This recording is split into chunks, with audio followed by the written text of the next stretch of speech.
부모님이 연세가 많으시고 거동이 불편한 경우 자식들은 집에서 간병을 하거나 요양원, 요양병원 등에 모시는 것을 고민하게 되는데요.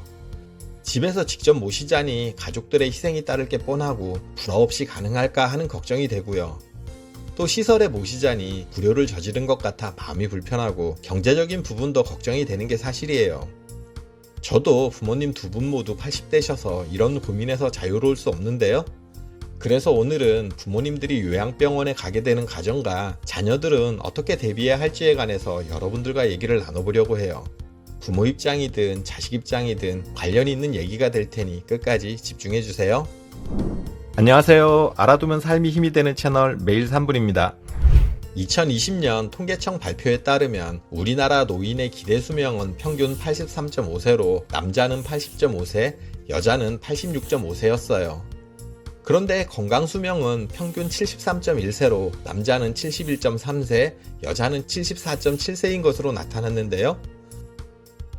기대수명에서 건강수명을 빼면 평균 10.4년으로 남자의 경우는 9.2년, 여자의 경우는 11.8년을 아프거나 병에 걸려서 골골하면서 보내게 된다는 거예요. 노년에 병으로 보내는 이 대략 10년의 기간이 어떻게 전개될까요? 이미 겪으신 분들은 맞아 그래 하실 거예요. 어느 순간 부모님 건강이 나빠지는 경우가 찾아와요. 그동안 건강하신 부모님이셨기에 자식들 입장에서는 아무래도 놀랄 수밖에 없는데요. 가까이 사는 자식이 부모님을 모시고 병원에 가게 되고요. 부모님이 아프다는 얘기에 놀란 형제 자매들이 병원으로 달려오기도 해요. 그런데 처음 병원에 가시면 가벼운 치료나 짧은 입원으로 마무리하고 퇴원하는 경우가 많죠. 그래도 부모님의 병세가 깊지 않다는 사실에 안도하게 되죠. 그런데 시간이 지날수록 부모님이 병원을 찾는 횟수가 점점 더 잦아져요. 처음에는 1년에 한두 번이던 병원 방문이 몇 달에 한 번, 한 달에 한 번, 한 달에 두 번 이런 식으로 방문 횟수가 늘어나요. 이렇게 되면 부모님을 병원에 모시고 가는 게 본격적으로 부담이 되기 시작하는데요. 여기서 팁을 하나 말씀드리면 최근에는 서울과 경기 일부 지역에서 병원 안심동행 서비스를 실시하고 있거든요. 자녀들이 업무적인 이유나 지역적으로 멀어서 부모님을 모시고 병원에 가기 힘든 경우는 이런 서비스를 적극 이용해보세요. 서울, 경기 사시는 분들은 해당 지자체에 문의를 해보시면 돼요. 계속 이어서 말씀드리면 부모님을 병원에 모시고 다니는 것이 비용적인 문제도 부담이지만 그것보다는 시간을 내는 것이 더욱 문제인데요. 다들 형제들이 가까이 살면 돌아가면서 하면 되겠지만 어디나 따져보면 더 가까이 사는 자식이 있기 마련이고 가까이 사는 자식이 어쩔 수 없이 부모님을 모시고 다니게 되죠. 그런데 직장 생활을 하면 이것도 쉽지 않죠. 어쩌다 한 번은 회사에 연차나 월차 등을 쓰고 다녀올 수 있겠지만 이게 잦아지면 문제가 돼요. 부모님 모시느라 자꾸 빠지다 보면 회사 업무에도 지장이 생기고 또 동료들에게 내 업무까지 부담을 지우는 거잖아요. 자꾸 이런 일이 늘어나면 아무래도 눈치가 보여요. 그렇다 보면 다른 형제들과의 형평성 문제라는 갈등이 생겨나요. 처음에는 전화로나마 신경 써주던 다른 형제들이 당연하게 여기면서 이제는 아예 맡겨버리는 것 같은 느낌을 받거든요. 다 같은 형제인데 가까이 산다는 이유로 혼자 부모님을 떠맡게 된 거예요. 내가 시간이 안 될 경우는 어쩔 수 없이 멀리 사는 형제 자매 중 누군가가 시간을 내지만 이것도 한두 번이지 잦아지면 역시 만만치 않아요. 이렇게 되면 결국 형제들끼리 부모님을 요양시설에 모셔야 하지 않을까 하는 생각을 하게 되는 거죠. 형제 중 누군가가 부모님을 맡아서 간병을 하지 않는 한 결국 요양원이나 요양병원으로 모시려고 하는데요. 실제 조사 결과에 따르면 부모가 거동이 불편해서 간병이 필요할 경우 요양시설에 모신다는 비율이 68%로 자녀가 직접 모신다는 응답 32%보다 2배 이상 많았어요. 하지만 부모님들 생각도 같을까요? 아픈 부모님 간병을 요양시설에 맡길 수밖에 없다는 자식들의 입장과 달리 부모님들은 요양시설에 입소하는 것에 소극적이었어요. 요양시설에 입소할 의사가 있다는 응답이 40.4%였고 입소할 의사가 없다는 응답이 59.6%로 노인 5명 중 3명은 요양시설 입소를 원하지 않았어요. 요양시설에 입소를 원하지 않는 이유로는 자식들에게서 버려지는 느낌이 든다는 이유가 컸고요. 그 외에도 비용이 비싸다더라, 묶어놓는다더라, 구박을 한다더라, 거기 가면 죽어나온다더라 등 주변에서 들은 사례들로 인한 부정적인 인식 때문인 경우도 많았어요.